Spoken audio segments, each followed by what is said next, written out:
होते, पण ज्या कार्याचा वसा आपण घेतलेला आहे ते कार्य तर पूर्ण करायलाच पाहिजे. गेली 15 दिवस सुरू असलेली अविरत अशी साधना अखेर संपुष्टात आली. या विपश्यना कालावधीमध्ये आमचा मोबाईल जमा करून घेतला होता, त्यामुळे आमचा कुटुंब, मित्र, जगाशी संपर्क पूर्णपणे बंद झाला. साधनेमध्ये कोणत्याही प्रकारचा व्यत्यय येऊ नये हा त्यामागचा उद्देश होता. नाना तऱ्हेचे शारीरिक आणि मानसिक कष्ट सहन करून प्रथम वर्ष शिक्षित अशी दीक्षा संपादन करण्यामध्ये यश आले. दिवस सकाळी 4:30 वाजता सुरू व्हायचा. दिवसातली 2 वेळा संघस्थान व्हायचं. सकाळी मैदानावर नेल्यानंतर तिथं वेगवेगळ्या प्रकारचे व्यायाम, योग आणि खेळ घेतले जात होते आणि संध्याकाळी संघस्थानावर कवायत, संचलन, शाखा लावण्याचं प्रशिक्षण दिलं जात होतं. उरलेला जो काही दिवसभरातला वेळ होता त्यामध्ये संवाद, चर्चासत्र, बौद्धिक असे प्रकार चालत होते. संघाचं कार्य म्हणजे लष्कराच्या भाकऱ्या भाजणं म्हणतात, त्याची प्रचिती मला तिथं आली आणि अशा प्रशिक्षण वर्गामध्ये लष्कराच्या भाकऱ्या भाजणारे कार्यकर्ते घडवले जातात असं म्हटलं तरी ते वावगं ठरणार नाही. जाण्यापूर्वी मी आपल्याला म्हणालो होतो की मी आपल्यासाठी परत एक नवीन विषय घेऊन येणार आहे. नमस्कार, मी मीर कुलकर्णी. स्वागत आहे आपण सर्वांचं माझ्या यूट्यूब चॅनलवर आणि या माझ्या नवीन घरात सुद्धा. तुम्ही पाहता इतिहासाची सुवर्णपणे. अद्यापही आम्ही काही राहायला आलेलो नाही आहे, फक्त अभ्यासासाठी मी आलो आहे. आता मी कुठला विषय आपल्यासाठी घेऊन आलो आहे तर स्वातंत्र्यवीर सावरकरांचा तथाकथित माफीनामा.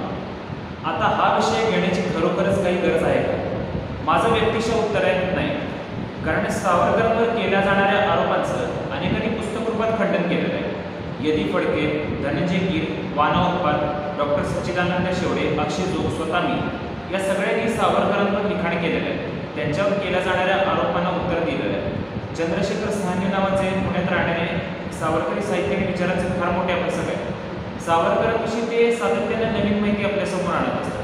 विक्रम संपत यांची 2 इंग्रजीतले खंड आता मराठीमध्ये सुद्धा उपलब्ध आहेत. असं असताना सुद्धा सावरकरांवर आरोपांची राळ उडवली जाते.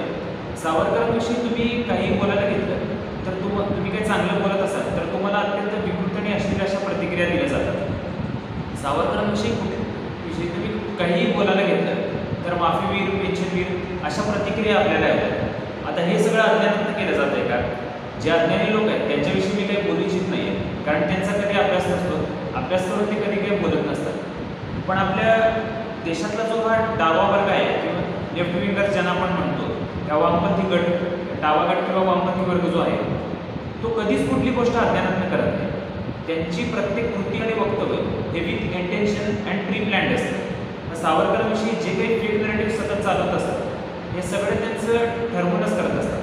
कसं असतंय की सामान्य माणूस हा त्याच्या दैनंदिन जीवनामध्ये म्हणजे धावपळीच्या धकाधकीच्या आयुष्यामध्ये गुंतलेला असतो. त्यामुळे त्याला खरं खोटं तपासण्यासाठी अजिबात वेळ मिळत नाही. या सगळ्या धामधुमीमध्ये त्याच्या कानावर जे काही येतं तेच ऐकून तो नकळतपणे बोलायला लागतो आणि डावे लांडगे जे असतात ते शिकारीसाठी अशाच प्रकारचं बक्षीस शोधत असतात. दैनंदिन जीवनामध्ये दैनंदिन जीवन जगण्यासाठी संघर्ष करणारा सामान्य माणूस हेच या डाव्यांचा पक्ष असतं. आता मी या विषयावर बोललो म्हणजे हा विषय संपेल असं अजिबात नाही. डाव्यांकडे काही नरेटिव्हची कमी नाही. अगदी पोतं भरून त्यांच्याकडे नरेटिव्ह असतात, ते नवीन सतत काहीतरी काढत राहतात. पण असे बरेचसे विषय जे मला एक एक करत निकालामध्ये काढायचे. डाव्यांच्या दुष्प्रचाराला कोणी बळी पडू नये हाच माझा बोलण्यामागचा दरवेळी येतो, अगदी मी सुद्धा.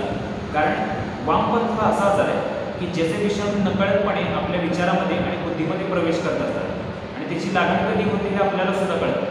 म्हणूनच आपल्या बुद्धीची आणि विचारांची सतत तपासणी करून हे विषाणू आपल्याला बाहेर काढून टाकावे लागतात.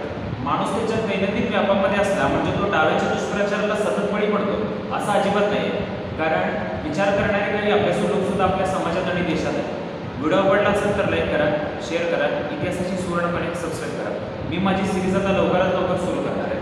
धन्यवाद, नमस्कार.